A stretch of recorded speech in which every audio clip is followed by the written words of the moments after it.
సరే సరే, నీవు ఇంకా అప్పు చేయటంలో కొత్త బిచ్చగాళ్ళ కనపడుతున్నావు. నేను చెప్తాను ఆ కిటుకు, నేర్చుకో. అప్పు ఎంత ఉన్నా పర్వాలేదు, కానీ అప్పుల వాళ్ళు మాత్రం ఎక్కువ మంది ఉండకూడదు. ఒకడు అడిగాడా అంటే అందరూ వెంట పడతారు.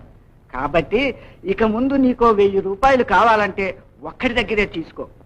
10 మంది దగ్గర 10 మాత్రం తీసుకోవద్దు. ఆహా, అప్పు చేసే వాళ్ళకి ఇది పంచాక్షరి మంత్రం అండి.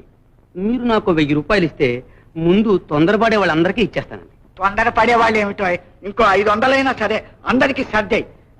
ఇప్పుడు మనకు కూడా చిల్లర బాకీలు తీర్చడానికి 2 లక్షలు కావాలి. ఎక్కడైనా చూడు. 2 లక్షలే? ఎక్కడ చూడండి, ఇప్పుడు బజార్లో మనకేం పరపతలేదు.